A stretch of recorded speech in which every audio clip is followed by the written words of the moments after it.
다윗이 장차 이스라엘의 임금이 될 사람으로서 선지자 사무엘로부터 기름 부음을 받은 후에 다윗의 의문과 고민은 더 많아졌습니다.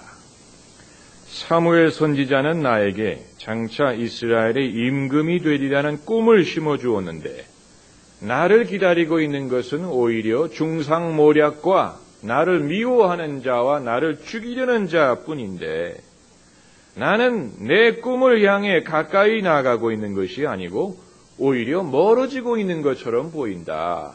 이게 어찌된 일인가? 더욱이 임금이 되리라는 꿈은 다윗이 스스로 만들어낸 내용이 아니고 하나님이 주신 것이었기 때문에 다윗의 의문은 더 많을 수밖에 없었습니다. 모세가 호렙산에서 하나님을 뵙고 애굽으로 내려가 이스라엘 백성을 건져내라는 분부를 받고 순종하는 마음으로 애굽에 내려가 보았더니 모세를 기다리고 있었던 것은 모세의 꿈을 이루도록 협력할 준비가 되어 있는 바로가 아니고 오히려 더 마음을 강팍하게 하고 모세와 이스라엘 백성들을 괴롭히는 바로의 모습이었습니다.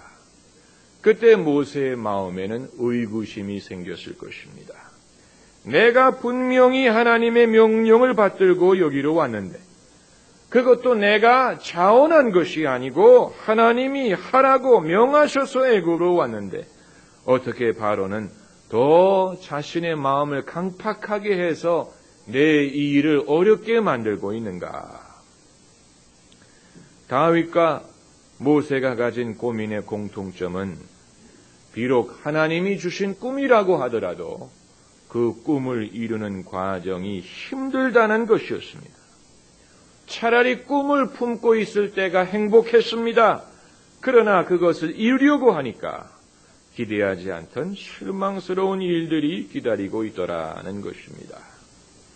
현재 우리의 대통령이 된 다음에 자신의 경험에 대해 이야기하면서 생각보다도 어렵다라든가 못해먹겠다라고 고백하는 것도 기대하지 않던 어려움에 직면하고 있기 때문입니다.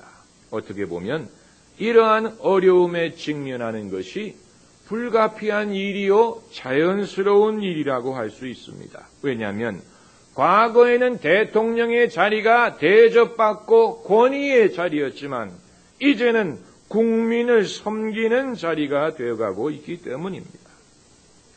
사람은 꿈을 간직하고 있을 때가 행복합니다. 제가 어렸을 때 유행하던 노래 중에 내 이름은 소녀 꿈도 많고요 라는 곡이 있었습니다. 저는 그때 내 이름은 소녀 껌도 많고요 이렇게 들었습니다. 젊은 시절이 행복한 이유는 꿈이 많기 때문입니다. 꿈이 많다는 것은 가능성을 믿는다는 말입니다. 다만 그 가능성이 어떤 방향으로 전개될지는 아무도 모릅니다. 젊은이가 의학도 또는 법학도라고 불릴 때는 참 멋있어 보이고 앞날이 창창해 보이지만 정작 의사가 되고 법조인이 되면 처음처럼 멋있지 않습니다. 좀 시들해집니다. 신학도도 거기 낄 수 있는지는 모르겠습니다만은 신학도라고 부를 때는 뭔가 창창한 미래가 있을 것처럼 들리지만 정작 목사가 되면 시큰둥합니다. 그렇지 않습니까?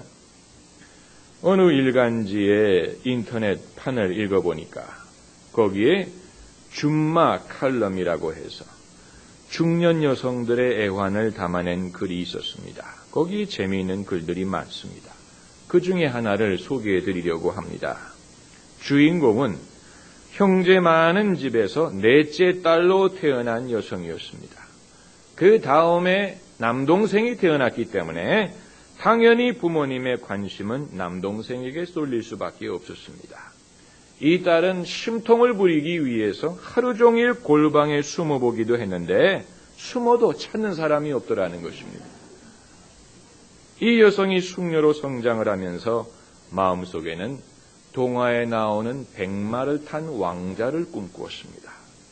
꿈을 꾸는 동안에는 행복했습니다. 마침내 이 여성은 결혼을 하게 됐습니다. 무뚝뚝함이 듬직해 보이는 남자였습니다.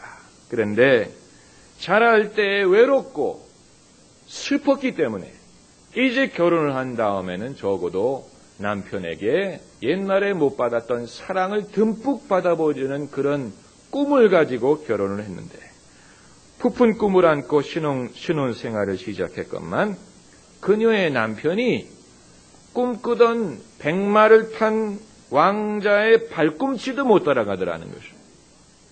그 사실을 깨닫는데 몇 달이 걸리지 않았다고 합니다. 그녀는 더 깊은 절망과 외로움에 빠져들었습니다. 그런데 서러워서 밤새 울어도 남편은 뒤도 돌아보지 않고 드르렁드르렁 코를 골면서 잠만 자더라는 것입니다. 그러다가 아기가 태어났습니다. 자기를 바라보고 방긋방긋 웃는 아기를 보느라고 남편은 저만큼 미뤄두기를 시작했습니다. 부부란 이름에 큰 의미를 두지 않고 아이만 사랑했습니다. 그런데 이 아이가 커가면서 엄마보다는 컴퓨터를 더 좋아하더라는 것입니다. 그녀는 더 마음이 실망스럽고 우울해졌습니다. 그러던 어느 날 남편이 너무나 피곤해하더랍니다. 집에 오자마자 몸도 가누지 못하고 소파에 누워서 입을 딱 벌리고 잠을 자는데, 그 모습을 보면서 저 사람이 없으면 어떨까 하는 생각이 들면서 갑자기 남편이 불쌍해지고 처음으로 소중하다는 생각이 들더라는 것입니다. 내가 이 사람에게 사랑을 나누려고 하지 않고 사랑을 받으려고만 했구나 하는 생각이 들면서 잠자는 남편을 붙들고 눈물을 흘렸다고 했습니다. 주인공은 자신의 이러한 심경의 변화가 기적과도 같았다, 이렇게 고백을 합니다. 이 글을 읽은 네티즌들이 달아붙이는 백자평을 보니까 그 중에는 이런 글이 있었습니다. 이제나 철이 드는군요.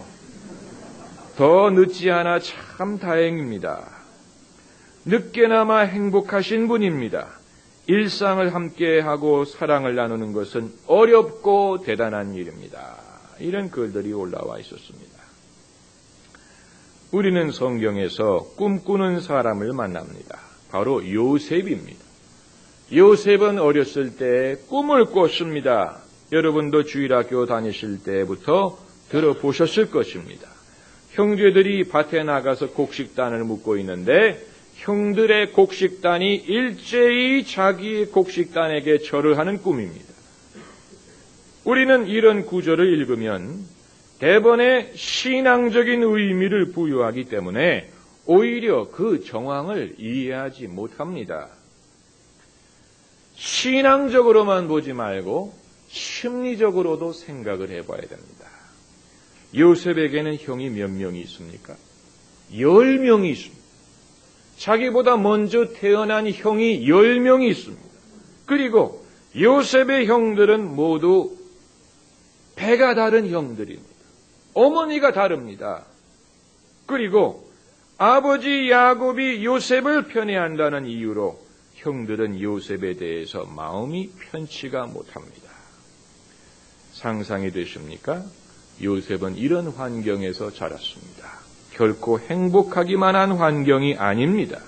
이러한 환경에서 요셉이 꿈을 꾼다면 현실 도피를 꿈꿀 것입니다. 꿈에서만이라도 형들이 자기에게 절하는 모습을 상상할 수 있는 것입니다. 요즘에 인생 역전이란 말이 유행하는데 요셉도 역전을 꿈꾸었을 수 있는 일입니다. 그러기에 형들의 곡식단이 자기에게 절하는 꿈을 꾸고는 의기양양한 것입니다. 그런데 요셉이 현실에 눈을 뜨면서 그의 삶은 그의 꿈꾼 것과는 반대 방향으로 흘러가기를 시작을 했습니다.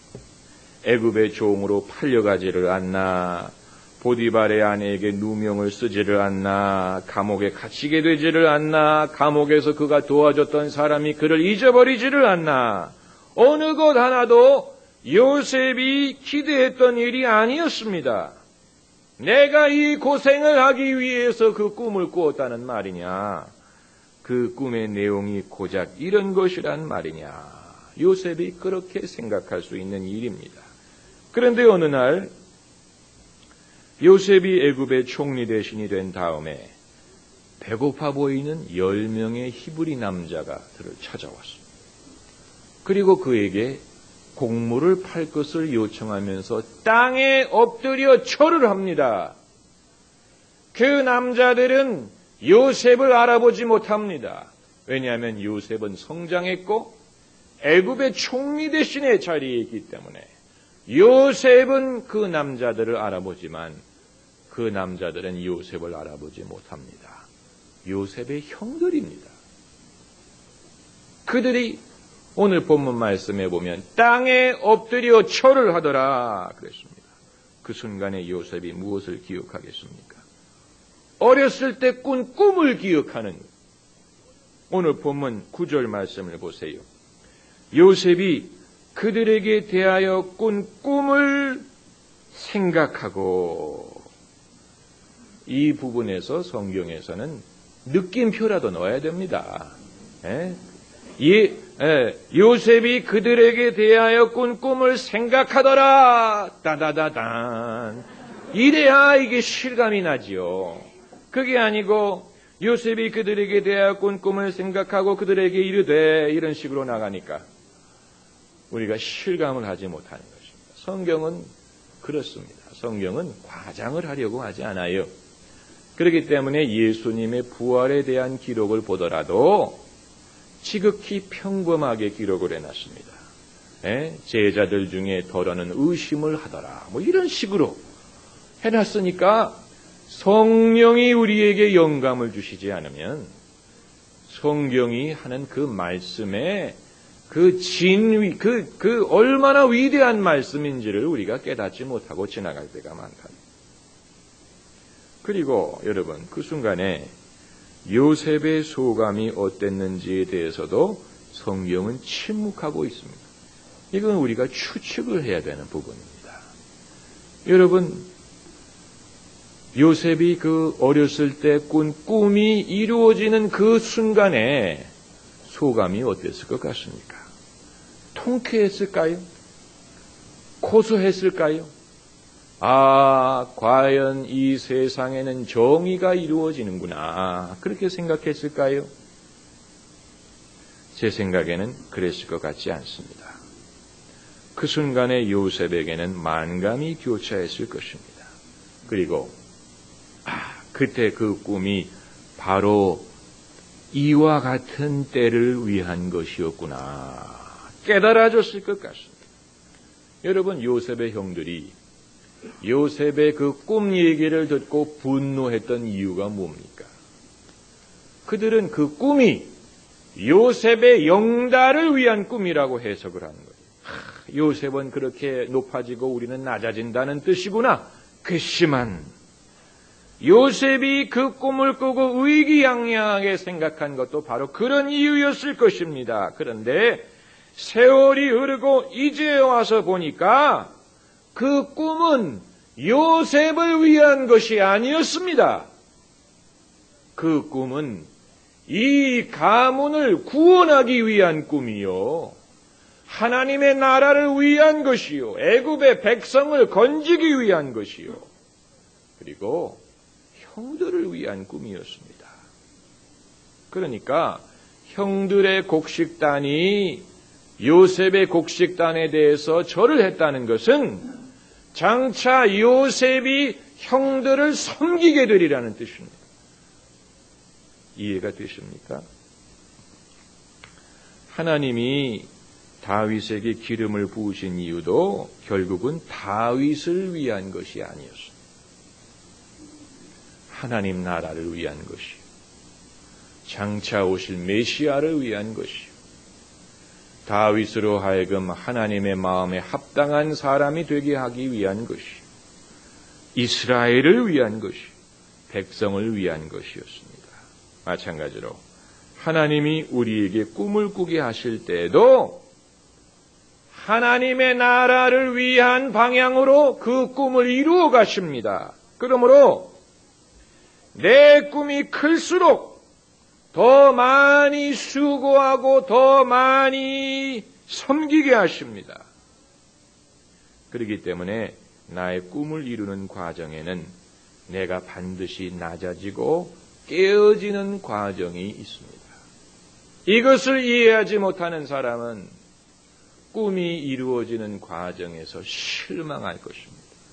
반대로 이것을 이해하는 사람은 내가 기대하지 않았던 방향으로 내 인생이 흘러가는 것을 이상하게 생각하지 않고, 형제들아 너희가 여러 가지 시련을 당할 때 이상하게 여기지 말라 그랬어. 온전히 기쁘게 여기라 그랬어. 이것을 깨달을 때 비로소 은혜와 기쁨과 보람을 누릴 수 있게 되는 것입니다. 우리가 이 사실을 깨달을 때 그때 비로소 우리는 철이 드는 것입니다. 할렐루야. 기도하십시다.